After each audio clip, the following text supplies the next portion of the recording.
नमस्कार जंटी में स्वागत है आपका। मैं हूं योगेंद्र। आप देख रहे हैं एक मुलाकात में आज हमारे साथ हैं राजस्थान सरकार के खनिज राज्य मंत्री स्वतंत्र प्रभार सुरेंद्र पाल सिंह जी टीटी साहब, आपका जंटी में बहुत बहुत स्वागत है। टीटी साहब, आपके पास में जो महकमा है राजस्थान में किसी से छिपा नहीं है, करप्शन, और करप्शन भी इस तरह का करप्शन जिसमें अभी तक मुझे लगता है कि नगद राशि जहां अगर मिली है तो खनिज विभाग के अधिकारियों के पास में मिली थी उस वक्त जब एंटी करप्शन ब्यूरो ने रेड डाली थी। ट्रैप क्या बहुत सारी चीजें इस तरह के सामने आई थी। उस खनिज विभाग के आप मुखिया बन करके आए हैं, कुछ आपको भी लग रहा है कि वास्तव में कुछ बदलाव हो रहा है, बदलने की आवश्यकता है, क्योंकि एक ठप्पा बहुत बड़ा लगा हुआ है।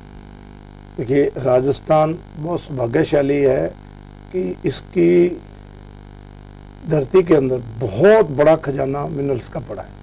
अभी तक हम 70 से ज्यादा मिनरल्स जो दुनिया के अंदर केवल अपने यहाँ हो रहे हैं और देश के अंदर भी अपने राजस्थान में हो रहे हैं, ऐसे कि हमने खोज कर ली। ये बिल्कुल आपकी बात सही है कि आज तक खनन विभाग में जो भी काम हुआ उसमें ट्रांसपेरेंसी नहीं थी, और ट्रांसपेरेंसी नहीं होने के कारण बार बार जो है वो हमारे ऊपर खान विभाग के ऊपर उंगली उठती थी। लेकिन जब मैंने इस विभाग का चार्ज लिया तो मैंने ये संकल्प लिया कि मैं इस विभाग में रहते हुए एक ऐसा सिस्टम डेवलप करूंगा जिससे किसी भी व्यक्ति को किसी भी तरह की जो अलॉटमेंट में या उसको काम करने में कोई भी मदद नहीं कर सके, सब नियमों और कानूनों के साथ चले। जी, पहले क्या था? पहले तो आओ पाओ जी, और पहले को जो कुछ हुआ वो आपके सामने है, विधानसभा में उठते रहते हैं मुद्दे। बिल्कुल। लेकिन अब मैं गारंटी के साथ कह रहा हूं कि अब हमने RMCR जो 15 था उसमें संशोधन करके और 17 में 17 कर दिया, लागू कर जी। लेकिन टीटी साहब, एक बड़ा सवाल यहाँ पे ये है कि अब तक सरकारों का ध्यान इस ओर क्यों नहीं गया कि इतना बड़ा एक संपदा का जो विभाग, खनिज संपदा हमारे पास में है, और उसमें जिस तरह का लेकुना रहा हो या फिर करप्शन का जो बोलबाला एक दिन में तो हुआ नहीं होगा, लंबे समय से चल रहा होगा, ईमानदारी तो सरकारों की खामोशी क्यों रही? ईमानदारी की बात यह है कि कुछ बड़े लोग और कुछ राजनीतिक लोग भी इस धंधे में पड़े हुए थे, गठजोड़ कहा जा सकता है। इसलिए ये जो इसमें चेंज आना चाहिए था, जो इसके अंदर आज के युग के मुताबिक इसमें ट्रांसपेरेंसी आनी चाहिए थी, वो किसी ने हिम्मत नहीं की। मैं राजस्थान की मुख्यमंत्री वसुंधरा जी का आभारी हूं। उन्होंने मुझे मंत्री बनने के बाद कहा कि आपको इस विभाग को बदलना है और इसके अंदर कभी उंगली ना उठाए, ऐसा सिस्टम आपने डेवलप करना है जी। तो उनके निर्देशन में और अपने विभाग के कर्मचारी जो हैं उनको ठीक करने के लिए हमने नए रूल्स वो लागू कर दिए। बस इस रूल्स के अंदर हमने बिल्कुल ट्रांसपेरेंसी कर दी। 4-5 मेन बातें जब हम अलॉटमेंट करते थे जी, तो उसके अंदर पिक एंड चूज हो जाता था। अब हमने ऐसा सिस्टम कर दिया कि ई ऑक्शन कर दी। ई ऑक्शन से 1% भी किसी भी आदमी की कोई मदद नहीं करे, और सबसे बड़ी बात है कि ई ऑक्शन भी हमने एक केंद्र की कंपनी के माध्यम से कराना है। स्टेट का कोई भी उसमें इन्वॉल्वमेंट नहीं है, केवल हम मॉनिटरिंग करेंगे। जितने हम जो प्लॉट बना रहे हैं, हमने इस बार घोषणा की है कि 2 साल से रुके काम को आगे बढ़ाना है।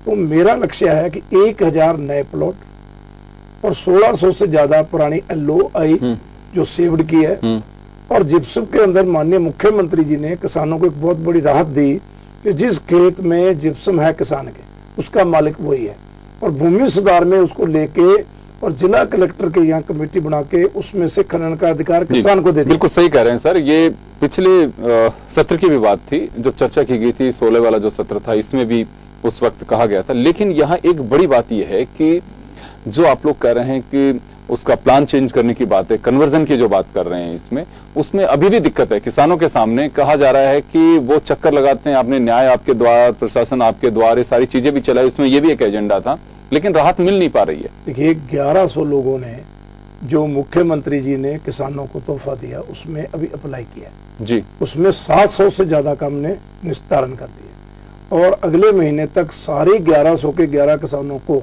जिसके खेत में जिप्सम पाई जाएगी सबको हम उसको खनन करने का परमिट दे देंगे, और उसके बाद दोबारा फिर हम जो है एप्लीकेशन मांगेंगे। तो जो किसान जिसके खेत में जिप्सम था और एक दाना भी उसमें पैदा नहीं होता था जिप्सम के कारण। आज उस जमीन को वो कभी जोतता नहीं था और उसमें से क्योंकि वो जाता नहीं था तो लोग चोरी जिप्सम बेचते थे। आज उस कीमत की जो उसकी बाजार वैल्यू थी 10,000 बीघा थी, वो 10 लाख हो गई, क्योंकि अब धड़ाधड़ लोग जो है खेतेदार में धड़ाधड़ मिलने लगे आपके इसमें माइनिंग जो खनन के इजाजत। तो उसमें इतने लोग जो है किसान जुड़ गए कि एक तो उसमें से अवैध खनन बंद हो गया और एक इतने लोगों के जुड़ने से सीमेंट कंपनियों को जिप्सम इजी मिलने लग गया, पीओपी को इजी मिलेगा और तीसरी रेट मांग और पूर्ति में भयंकर जो गैप था वो खत्म हो जाएगा।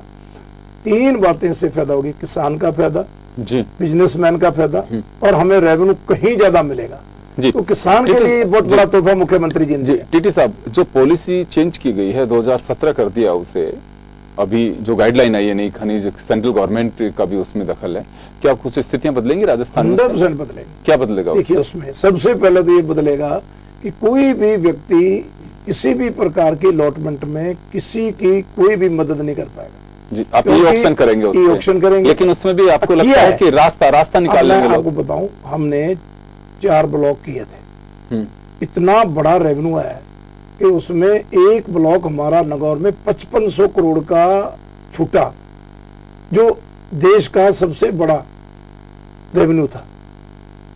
50 साल में 5500 करोड़ रुपया उसके अंदर वो उसका ई ऑक्शन में आया है, एक बहुत बड़ा रेवेन्यू का प्राप्ति हुई है। अब हमने बहुत सी माइंस की हमने विज्ञप्ति की है, आप सुनकर हैरान हो जाएंगे कि जो हमने 137 निकाली उसमें एक प्लॉट पर 50-50 एप्लीकेशन आ गई बोली के लिए। अब उसको 2 स्टेप में करेंगे, पहले तो उसमें से 10 जो है वो सिलेक्ट करेंगे हाईएस्ट बोली वाले, फिर उन 10 के अंदर फिर उसको ई ऑक्शन फिर दोबारा कराएंगे। एक तो ई ऑक्शन से जो हमारा निर्धारित है उसमें लास्ट बोली जिसकी छूटेगी उसको हम वहीं बैठे उसको जारी कर देंगे। बहुत बड़ा रेवेन्यू का परिवर्तन आएगा और कभी उंगली नहीं उठ पाएगी।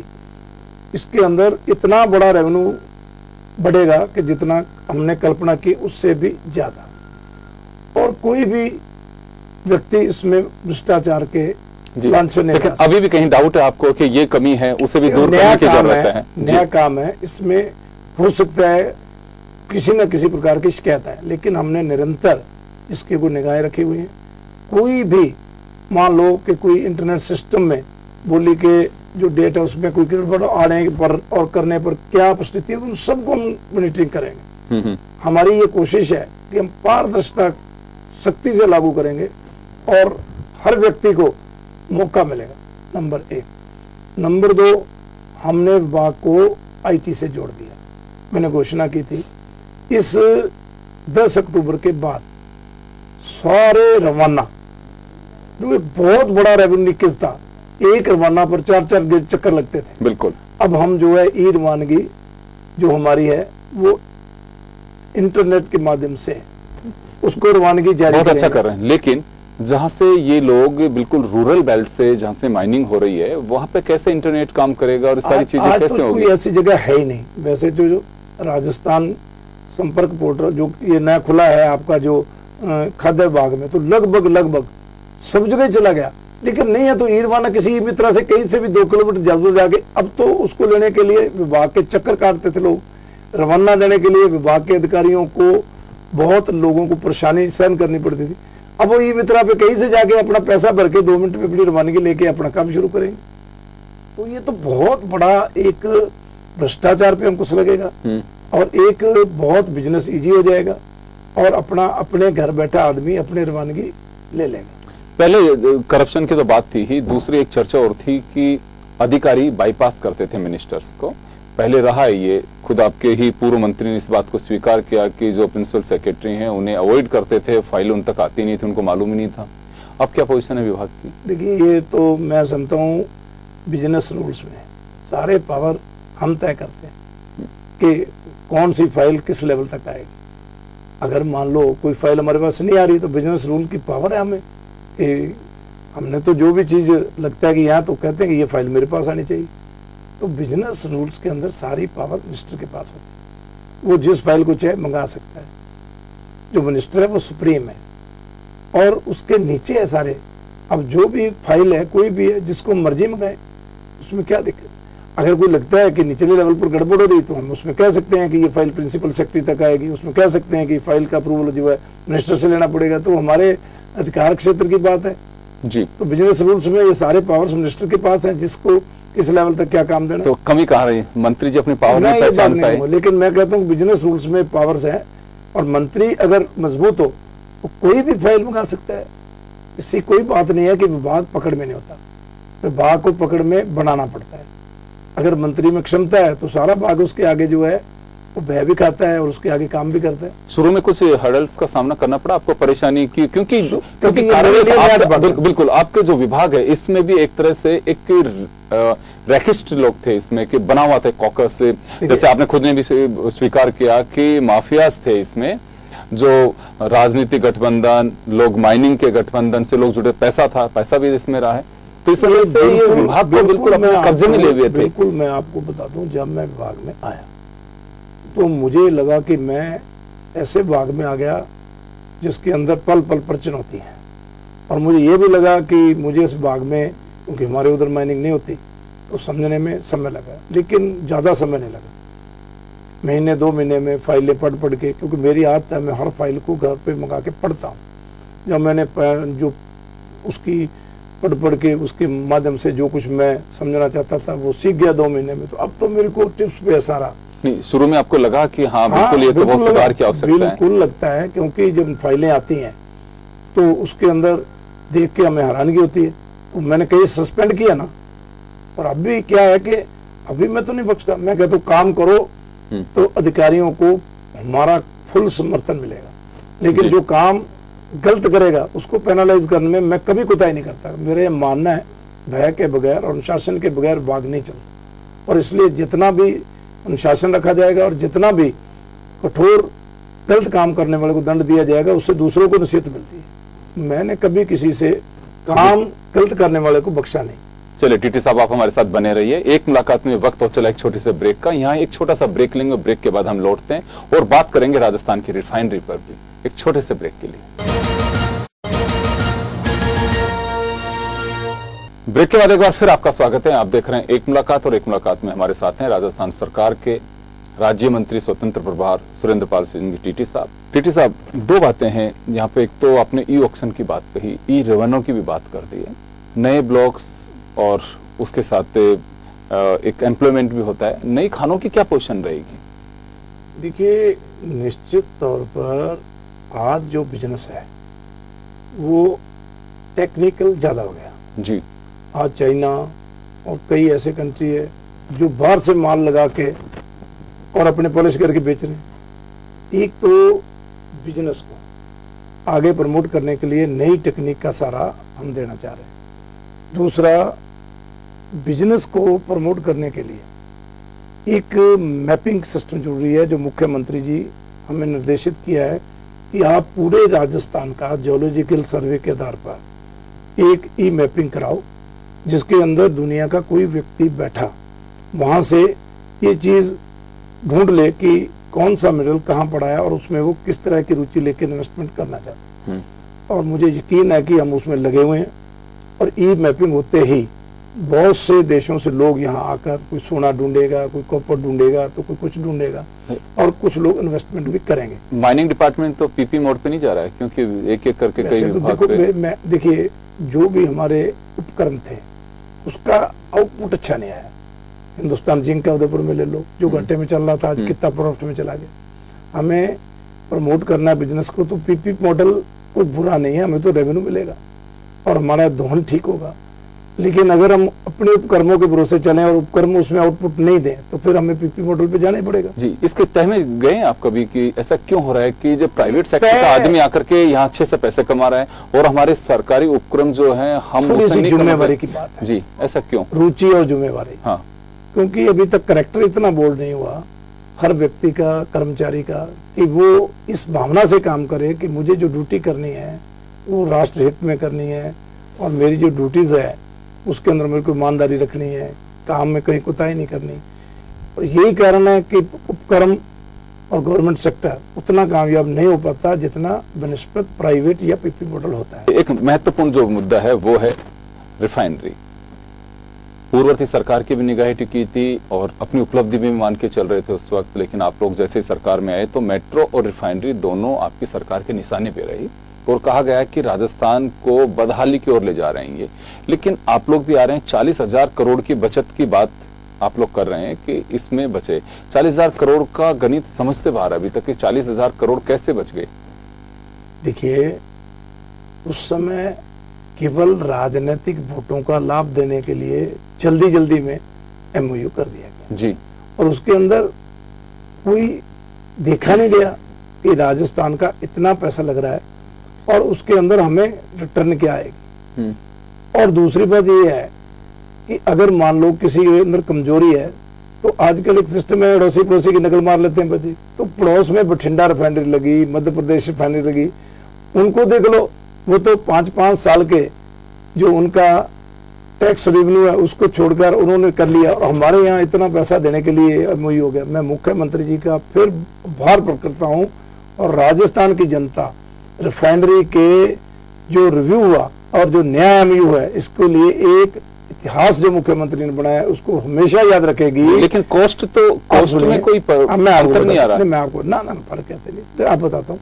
देखिए, कॉस्ट तो हुई है लेकिन उनको जो देनी थी हमने 15 साल तक पैसा, और जो एक्टिविटी आती थी उसका कितना फायदा हो गया। जो पैसा हमने देना था वो भी हमारा नुकसान था।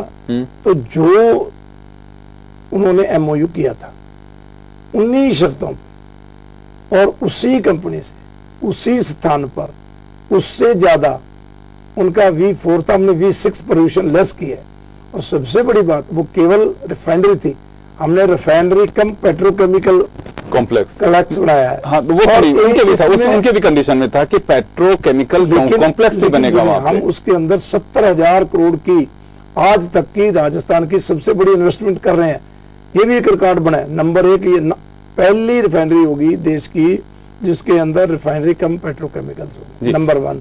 नंबर 2 ये पहली रिफाइनरी होगी देश की जो पोल्यूशन लेस होगी इतनी, और उसी कंपनी से उसी शर्तों पर प्रदेश का 40,000 करोड़ रुपया बचाना।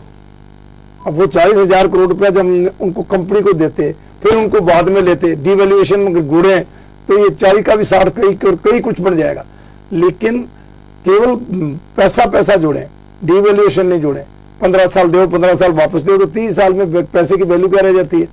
लेकिन आज वो पैसा जो हमने 40,000 बचाया है, एवरी ईयर बचाया है, उसको हम डेवलपमेंट में काम लेंगे। दूसरा, चलिए एचपीसीएल की भागीदारी 76%, आप लोगों की 24% है। हाँ बिल्कुल। तो यहाँ पे 24% जो भागीदारी होगी सरकार अपने स्तर पे इसका खर्चा करेगी या 24% की हिस्सेदारी है उसको आप लोग सबलेट करेंगे किसी प्राइवेट सेक्टर को? जो 76% इन्वेस्टमेंट में उनका पार्टनर रहेगा, 24 हमारा, वो तो रेशो के हिसाब से है। नहीं, वो तो रहेगा। 24% जो आपका है उसमें भी हम कोई पार्टनर तलाशेंगे? नहीं, वो तो गवर्नमेंट करेगी, गवर्नमेट जाए। क्योंकि चर्चा ये भी है कि उसमें हम पार्टनर तलाश रहे हैं। पार्टनर तो 76 में होगी ना, 24 हमारा है। हाँ, उसमें आपके हिस्सेदारी में? नहीं, बिल्कुल नहीं, ये गवर्नमेंट की हिस्सेदारी है और इसके अंदर एम हो गया, जॉइंट वेंचर हो गया। लेकिन अभी तो पोजीशन वहां है ही नहीं कि सारा चारदीवारी का टेंडर हो गया और आपकी जो पाइपलाइन है आनी है, जो वाटर पाइपलाइन है, सारा काम आप 2 महीने में सब कुछ काम चालू करके फिर हम उसका उद्घाटन करें। जी, तो माना जा सकता है कि 2017 में इसका वो शिलान्यास की बात, अभी तो उद्घाटन तो बहुत शिलान्यास हम इसका 100% अक्टूबर या नवंबर, बस लास्ट नवंबर है। अक्टूबर में अगर तो प्राइम मिनिस्टर पे डिपेंड करेगा कि समय कम देते हैं। हम प्राइम मिनिस्टर से इतना बड़ा प्रोजेक्ट है उसको मुख्यमंत्री चाहती प्राइम मिनिस्टर खुद करे। लेकिन मैं आपको दावे के साथ कहता हूँ मुख्यमंत्री जी का जो विजन है, जिस तरह की उनकी मॉनिटरिंग है, ये हम 4 साल में 100% चालू कर देंगे सारा काम। ऐसा उन्होंने इस काम को स्टेप बाय स्टेप अपने हाथ में लिया। जी, क्योंकि शिलान्यास से दूसरी बार होगा, इससे पहले भी एक बार शिलान्यास हो चुका है। सोनिया गांधी इसके उस वक्त तो केवल शिलान्यास पत्थर लगाने का था। हाँ, लेकिन अब शिलान्यास काम चालू करके और लोगों को बताने का है कि ये केवल पत्थर नहीं लगा और ये आपके सामने काम चल रहा है। जी, तो वो दिखाना चाहेंगे आप लोग? काम करके दिखाया ना। उनको नजर आएगा कि काम नहीं, तो जनता आजकल पुराने काम के कर्जे से विश्वास नहीं करती कि पत्थर तो पहले भी लगा के काम क्या हुआ।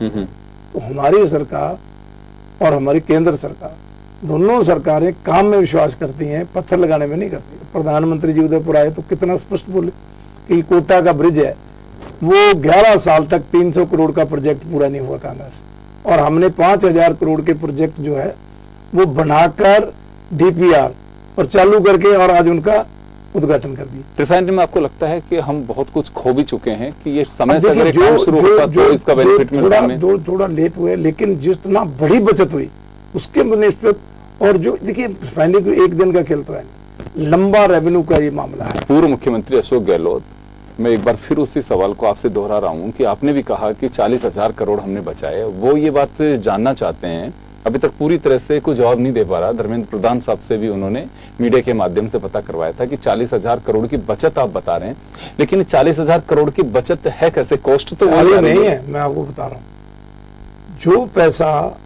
हमने पर ईयर देना था, 15 साल तक देना था, बिल्कुल वो पैसा हम आधा देंगे उससे, और वो पैसा फिर 15 साल में वापस आना था। मैं आपसे कह रहा हूं कि जो पैसा हम आज दे रहे हैं और वो 15 साल बाद हमें वापस मिलेगा, उसकी डेवैल्यूएशन देखो कितनी होगी।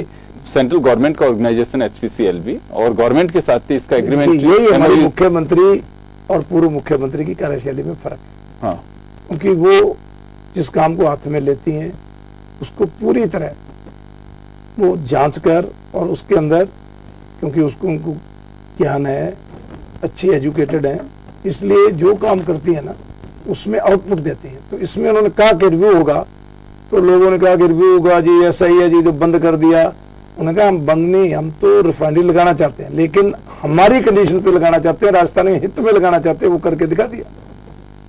तो ये बड़ी एक उपलब्धि, बहुत बड़ी उपलब्धि है, बहुत बड़ी उपलब्धि। जो कोटा के अंदर जो पाइपलाइन से गैस सप्लाई थी, हाँ, तो उसको हमने घोषणा की थी, तो उसका काम चालू हो गया। अब उन्होंने 3 स्टेप बना दिए, और आज वो जो स्टेप बाय स्टेप जो है वो जो डोमेस्टिक कनेक्शन, कमर्शियल और इंडस्ट्रियल कनेक्शन मिलने लग गए। $104 प्रति बैरल उस वक्त, आज अगर $47 भी है तो भी हमें इतना पैसा देना पड़ रहा, 72-73 रुपए पे करना पड़े। मैंने आपको बताया, हाँ, देखिए ये आम जनता दे देखिए समझती है कि मुझे पैसा देना है तभी सुविधाएं मिलेंगी, लेकिन जब अपोजिशन में होते हैं तो हमारा नजरिया कुछ और होता है, और जब सत्ता पक्ष में होते हैं तो हम कुछ अलग समझ बैठते हैं। देखिए जितना वर्तमान में पेट्रोल है उसके अंदर बहुत बड़ी हमसे, जब हम उसका आयात करते हैं तो उसके अंदर सारा डॉलरों में भुगतान होता है, सरकार का बहुत पैसा लगता है।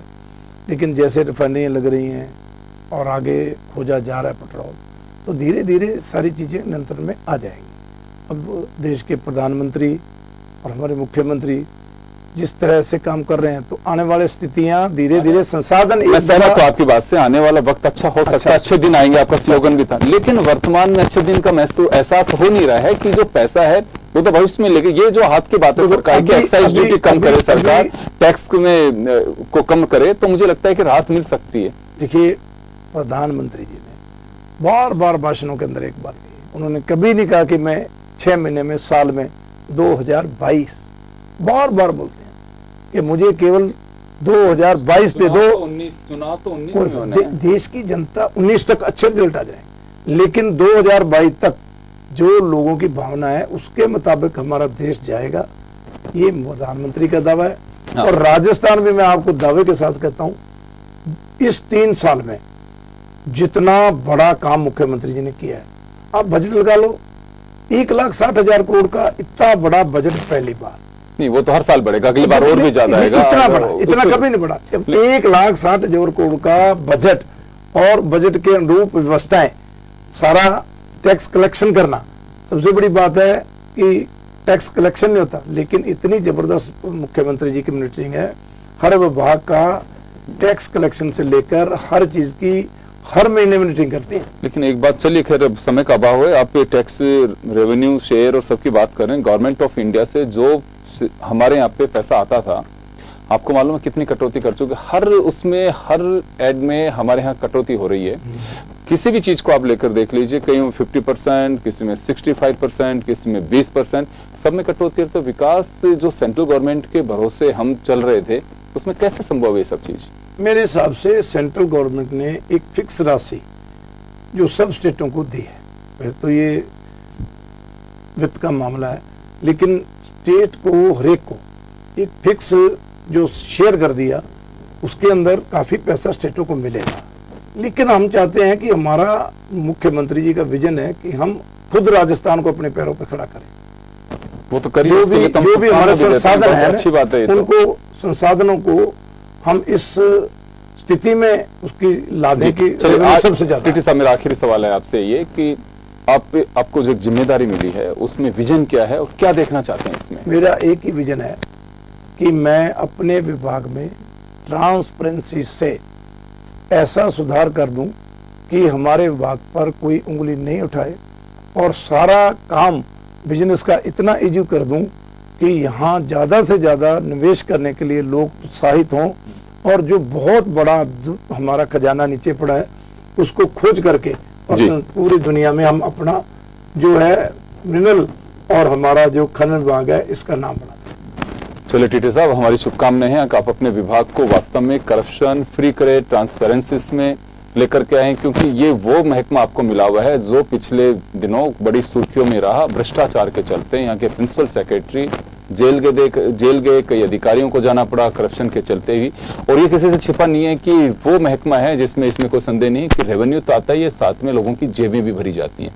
अगर आप वास्तव में इसे भ्रष्टाचार मुक्त कर देंगे तो मेरा मानना है कि बड़ी एक उपलब्धि आपकी राजनीतिक जीवन की भी कही जा सकती है। आपका बहुत बहुत शुक्रिया, आप एक मुलाकात में जन टीवी के साथ में जुड़े उसके लिए, और आप सभी का भी बहुत बहुत शुक्रिया। एक मुलाकात में बस इतना ही, दीजिए इजाजत, नमस्कार।